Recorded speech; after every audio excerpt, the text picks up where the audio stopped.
Әйгілі шығыс ойшылы Әлишер Науаидің «Қайғы астында қалғаннан дау астында қалған әлдеқайда жақсырақ» деген сөзі ойыма оралып отыр. Бірінен соң бірі жалғасып, таусылмайтындай көрінген қиыншылықтардан әбден жүрегім шайылып, қорқып қалған сияқтымын. 7 жасымда Асқар-таудай әкемізден айырылып, анаммен бірге қайғы жұтып, соңында 3 жетімек көз жасымызды төгіп қала бердік. Мен үйдің ең үлкенімін. Сондықтан есімді біліп қалған мен әкеміздің қайта келмейтінін біліп қатты қайғырдым. Ал қалған бауырларым ойын баласы емес пе? Ойынмен алданып ұмытып кететін. Оларға есейгенде әке орны білінбесе, қазірше ештеңені сезбейтін де еді. Әкеміздің өмірден өткеніне жыл өте салысымен нағашы әпкем үйге бір кісіні ертіп келді. Алғашында еш нәрсенің байыбына бармаған біз кейін уақыт өткенде ол біздің өгей әкеміз болатынын қайдан білейік? Келгіштей беруі жиілеп, әр келгенінде бізге тәттісі мен ойыншықтарын әкеліп, көңілімізден шығуға тырысып жүргендігін білсемші. Бұлай боларын білгенде оны жолатпас та едім ғой. Кейін оны нағашы әпкеміз, бұл сендердің әкелерің болады. Оны әке орнына көріңдер. Сендерге қамқор болады деп үйге ертіп келді де тастап кетті. Шыны керек, әкелі болдық деп бала көңілмен қуанғанымыз күні бүгінгідей есімде. Анамыз да ләм деп тіл қатқан жоқ. Содан бері біздің өгей әкеміз ақырында бет-пердесін сыпырып, шын бейнесін көрсете бастады. Ішкілікке де бір табан жақындау адам екен. Анам да тыныштық бермей, бізді де балағаттап, айқайлай берекемізді алатын еді.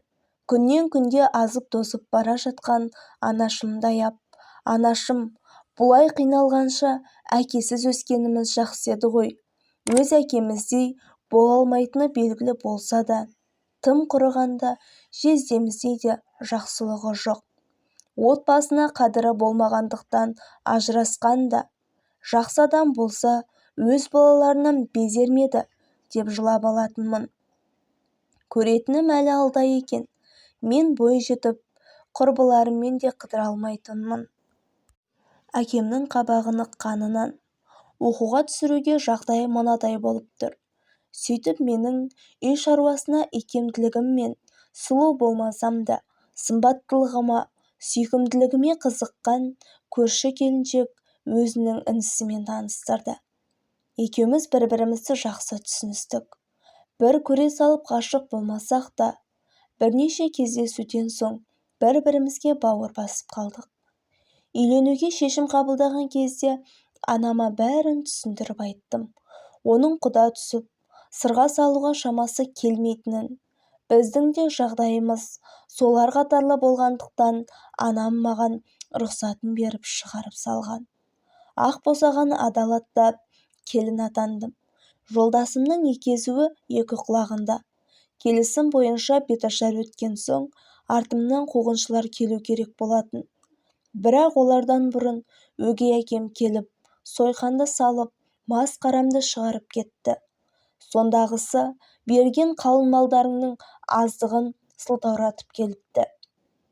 Өзі удай мас. Жерге кірерге тесік таба алсамшы, өстіп ушу болып жатқанымызда қуғыншылар да жетті. Сөйтіп әкемнің ең кенженісі өгей әкемді желкесінен алып, машинаға салып алып кетті. Тойдың шырқын бұзбай, қалғандарың ішке кіріп, жалғастыра беріңдер деп, менің маңдайымнан сүйіп, бақыт тілеп, жөніне кете барды. Бір жайсыздықтан құтылдық деп, қуғыншыларды шығарып салған соң, алғашқы неке түніміз ойдағыдай өтті. Ертесіне келіндік міндетімді атқарып, далада ыдыс-аяқ жуып жүргенімде, өгей әкем тағы да келіп, машинаға сүйрелеп салғалы жатқанда көмек сұрап айғайладым. Үйден жүгіре шыққан атам оның соңынан сүріне қабына енем шықты. Ал бұл кезде күйеуім жұмысында болатын. Олар мені құтқарып үлгере алмады. Соңымнан келгенімен әкем мені бір бөлмеге сыртымнан құлыптап қарауылдап отыратын. Ата-енем мен күйеуім мені ақыры әкете алмады. Анам тіпті төсек тартып жатып қалды. Күнде есікті ашып, тамақ пен шай әкеліп, 3 мезгіл көріп тұратын әкемнің орнына ағам келіп есікті ашты. Сөйтіп мені сыртқа шығарды. Қалайша бұлай болды екен деп таң қалып тұрғанымда ағам мән-жайды түсіндірді. Өгей әкемнің психологиялық тұрғыдан ұстамалы науқасы бар екен. Оны жындыханаға өткізген соң ғана өміріміз тынышталғандай болды. Бірақ менің өмірімді бүлдіріп кетті. Күйеуім 2-ші рет үйленіпті. Ал менен одан басқа ешкімді дәл солай жақсы көре алмайтын шығармын. Егер сіздерге мақала ұнаған болса, арнама тіркеліп, лайк, комментарий